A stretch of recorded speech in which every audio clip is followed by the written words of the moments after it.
আচ্ছা, আমার একটু আপনারা বলেন তো যে আইএলটিএস এর স্কোর 5.5 পাওয়া এটা কি ইটস টু মাচ হার্ড? এটা কি আসলে অনেক কঠিন?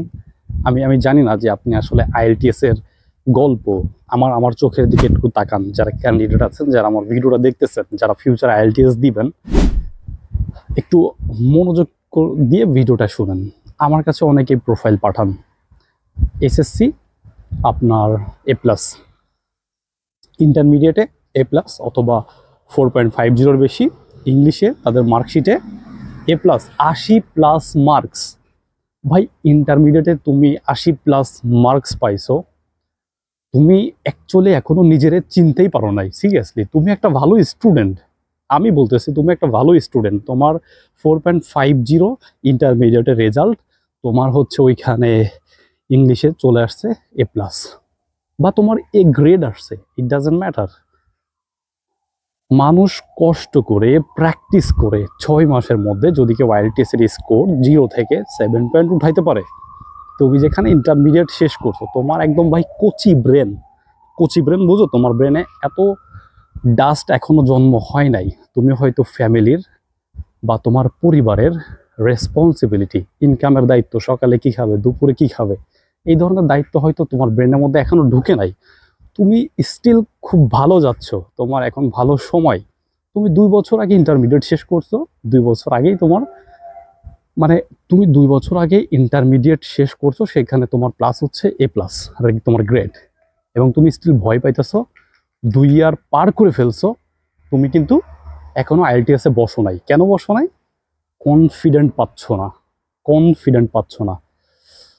তুমি ভাবতেছো IELTS is very much hard, ওখানে ব্রিটিশদের সামনে, আমেরিকানদের সামনে বৈশা ইংলিশে স্পিকিং করা লাগে, ওইটা আমার দ্বারা পসিবল না। কারণ তোমার দ্বারা তো পসিবল না। তোমার আশেপাশে কিছু বন্ধু আছে না, তুমি ইংলিশে একটা কথা বললে, তুই ইংলিশ বলতেছিস, সারাদিন বাংলায় কথা বলতে পারিস না ঠিক মতো, এখন ইংলিশ বলতেছিস। কিন্তু তুমি জানো এগুলো তোমার কাটা, এগুলো তোমার কাটা। তোমার প্রতিভাকে এরাই গ্রো আপ করতে দেয় না। মানে আবার এই মানুষগুলো তোমার জন্য ভালো, কারণ এই মানুষ, তুমি যদি সঠিক বুঝো, তাহলে এই মানুষগুলোর সাথে একদিন জিদ করা, তুমি নিজেকে একদম আড়াল করে তুমি ইংলিশ এমনভাবে চর্চা করবা যে তখন ওরা তোমার লাগে কথা বলতেও ভয় পাইবো। ঠিক আছে?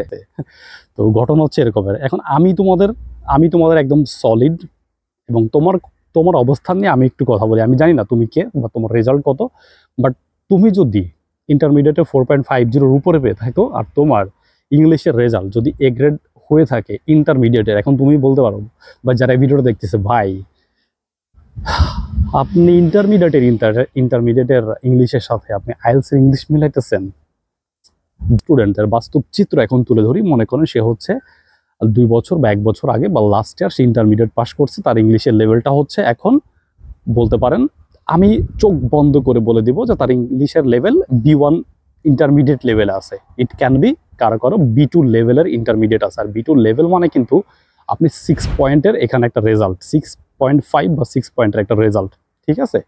এখন ওই স্টুডেন্টটা কোথায় দুর্বল জানেন? স্পিকিংয়ে দুর্বল, বিকজ অফ আমাদের সমাজে, বা আমরা যে সমাজে বেড়ে উঠি, ওই যে বললাম, ওখানে আমরা ইংলিশে স্পিকিং করলে, দোস্ত তুই আজকে ইংলিশে বলতেছিস, যে এইটা ইংলিশে, ও অনেক ভাব বেড়ে গেছে, ওই তো আমার এখন আমাদের লাগে কথাই কয় না। ঠিক আছে? নানান ধরনের কাহিনী সমালোচনা হইব। সো ওর কিন্তু বেসিক ভালো, কারণ আমাদের ওইখানে তো ইংলিশের কোনো স্পিকিং টেস্ট নাই, আমাদের একাডেমিকে আছে নাই। আমরা হচ্ছে শুধু গ্রামার ট্রামার, রচনা টচনা, হাবি জাবি, এসে টেসে যা আসে অ্যাপ্লিকেশন, এগুলো লিখি। মানে আমার মাথা ক্লিয়ার আছে, আমি অ্যাপ্লিকেশন লিখতে পারতেছি, আমি সেন্টেন্স ঠিকভাবে লিখতে পারতেছি, আমি মার্কস উঠাইতেছি ভাই, আমি 10-এর মধ্যে 10 পাইতেছি, আমি 100-র মধ্যে পরীক্ষা দিয়ে আমি 95 পেয়ে গেছি ভাই। তাহলে আমার ল্যাকিংসটা কই? আমার ল্যাকিংসটা হচ্ছে স্পিকিংয়ে। আমি স্পিকিং করতে পারি না, আর বিশেষ করে পাবলিক স্পিকিং তো মোটেই না, বিকজ অফ সমাজ আমাকে কখনো অ্যাপ্রিসিয়েট করে না। আমার খুব ক্লোজ ফ্রেন্ড যারা আছে, তারাও আমাকে কখনো উৎসাহ প্রদান করে না যে আর ইউ আর ডুইং ওয়েল, তুই ভালো কিছু করতেছস, তুই বল। আমাদের একটা ফ্রেন্ড আছে, আমরা গল্প করে বলতে পারবো, বাট আফটার 10 ইয়ার্স তারা হয়তো ওই জিনিসটা ফিল করবে যে আমাদের একটা সময় ছিল আমরা মানুষকে অ্যাপ্রিসিয়েট করতাম না, আমরা জেলাস ফিল করতাম। বাট তখন ওদের মনটা তখন ওরা বড় হইবে। বাট ফর দিস মোমেন্ট তোমার কি করা উচিত? তোমার এখন কি করা উচিত? আমি মনে করি, একটু মন খুলে শুনো। যারা এই ভিডিওটা দেখতেছো, যারা আইএলটিএস দিবা করে দিতে পারতেছো না এবং আইএলটিএস দিতে তোমাদের অনেক ভয় লাগে, ওই ক্ষেত্রে আমি তোমাদেরকে একটা জিনিস বইলা দেই। মানে তোমাকে যদি কেউ জিজ্ঞাসা করে যে হোয়াটস ইউর নেম, তুমি তো বলতে পারবা, রাইট? যদি বলে তোর বাড়ি কই, বলতে পারবা। যদি বলে কি রে তুই সন্ধ্যার সময় ইউজুয়ালি কি করস, তোর ফেভারিট জিনিস কি, বলতে তো পারবা, রাইট? ইংলিশে একটু তো বলতে পারবা। তোমার কি হইব, তোমার প্র্যাকটিস নাই দেখা তোমার মুখে একটা জড়তা আসবে এবং তুমি একটু শাই ফিল করবা, লজ্জা ফিল করবা। এইটাকে তোমার মানে হাটে হাড়ি ভাঙা বলে না, এইটা তোমার করা লাগবে, এই লজ্জাটা তোমার ভাঙা লাগবে, ঠিক আছে?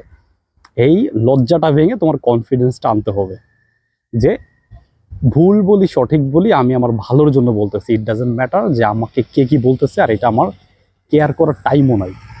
এই জিনিসটা ঠিক স্কুজে, এই জিনিসটা ঠিক তোমাকে বলতে হবে তোমার ভিডিওর মাধ্যমে, তোমার স্পিকিংয়ের মাধ্যমে ওদেরকে বুঝাইতে হবে যে I am doing very well এবং আমি আমার রাস্তায় আছি, তুই যেটাই বলস আমি কিন্তু আর পিছাইতাম না। প্র্যাকটিস করো।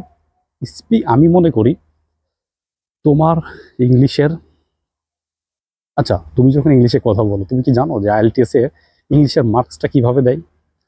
তুমি হয়তো একবার ভাবতেছো যে রুবেল ভাই আমি তো ইংলিশে ঠিক মতো কথা বলতে পারি না, আমার সেন্টেন্স এলোমেলো হয়ে যায়, আমি পাস্টের মধ্যে প্রেজেন্ট ঢুকাই দেই, প্রেজেন্টের মধ্যে ফিউচার ঢুকাই দেই, আমি কথা বলতে গেলে আমার মানে অ্যাকসেন্টও দূরে থাকে, আমার সেন্টেন্সই ঠিক মতো মেকিং করতে পারি না, আমি নানান প্রবলেম হয়।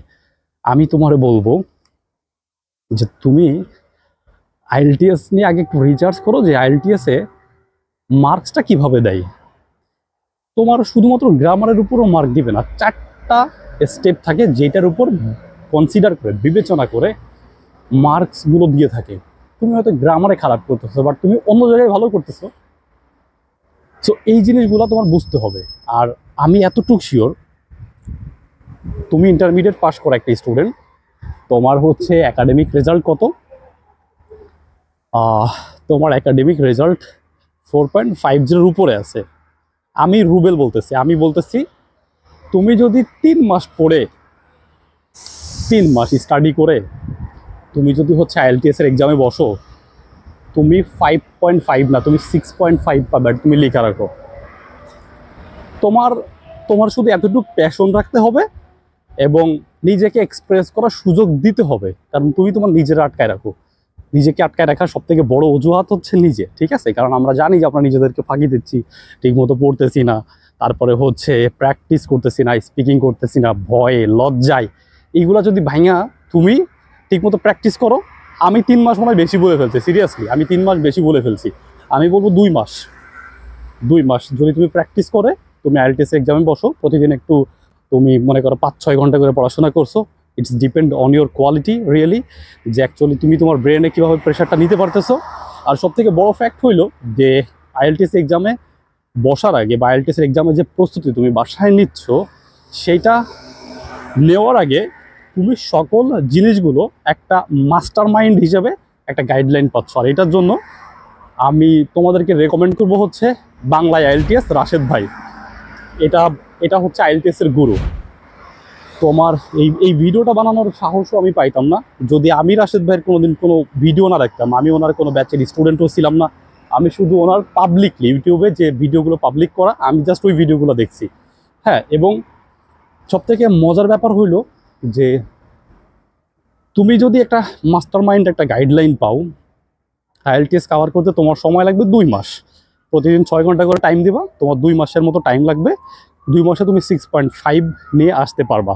নিজের উপর বিলিভ রাখো। আমার এই মানে ভিডিওটা তোমরা দেখতেছো, এর মানে এই না যে আমার ভিডিও দেখলেই তোমরা 6.5 পেয়ে যাবা। আমি তোমাদেরকে যেটা বুঝাইতে চাচ্ছি যে তুমি বর্তমান যে লেভেলে আসো, তোমার এই লেভেল থেকে 6.5 না, আইএলটিএসে তোমার 9 ব্যান্ডের মধ্যে টোটাল 8.5ও না 9 ওঠানো পসিবল। কত স্টুডেন্ট আছে এবং এটা তুমি পারবা, তুমি যদি চেষ্টা করো তোমার দ্বারা এটাই পসিবল, ঠিক আছে?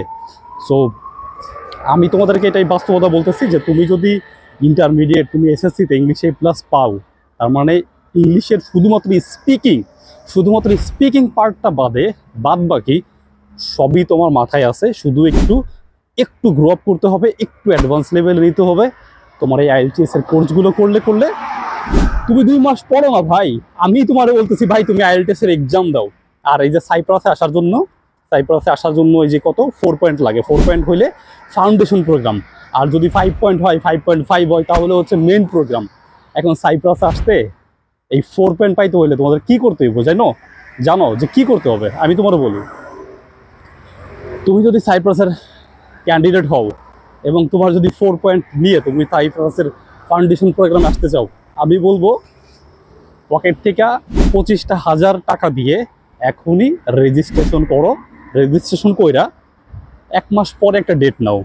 তো মানে তোমার আজকে রেজিস্ট্রেশন করছো টাকা দিয়া, 1 মাস পরে গিয়া তোমার আইএলটিএস এর এক্সাম। এই 1 মাস তুমি ঘুমাবা, তুমি ঘুমায়ে তুমি আইএলটিএস এর এক্সামে যাবা। শুধু তুমি রুলসগুলো দেখবা যে কোন নাম্বার কোশ্চেনে মানে প্রশ্নে তোমার কি ধরনের অ্যান্সার করতে হয় এবং কোন প্যাটার্নে অ্যান্সার করতে হয়।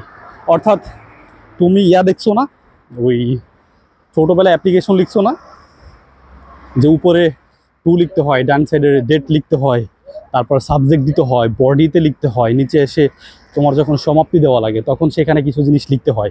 মানে একটা অ্যাপ্লিকেশনে যদি 5 মার্ক থাকে আর তুমি যদি ওদের শুধুমাত্র ওদের যে রুলস রেগুলেশন আছে ওইটা যদি মেনটেন করে তুমি ওই কিছু লেখো, তাহলে কিন্তু তোমার অটোমেটিক 2 থেকে 3 মার্ক চলে আসে, কারণ তুমি রুলসটা মেনটেন করছো। সো তুমি যদি আইএলটিএস এর এই 4 পয়েন্ট আইএলটিএস এ উঠাইতে চাও, 4 পয়েন্ট, আমি বলবো তুমি এখন এই ভিডিও দেখার পরে তুমি রেজিস্ট্রেশন করো, করে 1 মাস পরে তুমি আইএলটিএস এর সেন্টারে যাও, তুমি এক্সাম দাও, তুমি 4 পয়েন্ট না তুমি 4.5 পাইবা।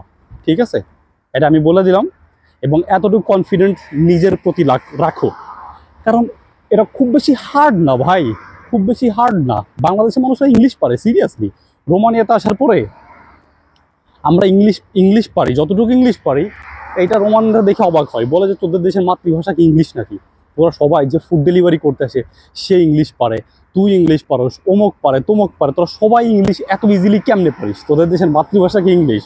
এরকমের প্রশ্নের সম্মুখীন আমিও হয়েছি এবং আমি বুঝাইছি যে না, আমাদের একাডেমিকে এটা কম্পালসরি একটা সাবজেক্ট। তো ব্যাপারটা এইটাই, সিরিয়াসলি আইএলটিএস এর এক্সাম দাও। আইএলটিএস এর এক্সাম দিলে তোমার আইএলটিএসটা একটা ব্র্যান্ড। তোমার ইউরোপ আমেরিকা পৃথিবীর এমন কোনো ইউনিভার্সিটি নাই যে আইএলটিএস অ্যাকসেপ্ট করে না, এমন কোনো ইউনিভার্সিটি নাই। এটা দিলে তুমি হচ্ছে মনে করো পুল সিরাত পার হয়ে যেতে পারবা তোমার হায়ার স্টাডি। ঠিক আছে, এটাকে হচ্ছে হায়ার স্টাডির পুল সিরাত বলে। সো এনিওয়েজ, তোমাদেরকে অনেক অনেক শুভকামনা। আইএলটিএস এক্সাম দাও, আর সাইপ্রাসের জন্য এক্সাম দিতেও তোমাদের খুব বেশি প্যারা খাওয়া লাগবে না, শুধু টাকাটা পকেট থেকে বাইরে করে রেজিস্ট্রেশন করে এক্সাম দাও, তোমার এমনিতেই 4.5.5 চলে আসবে। ঠিক আছে, সো ভালো থাকবা সবাই, আল্লাহ হাফেজ, আসসালামু আলাইকুম।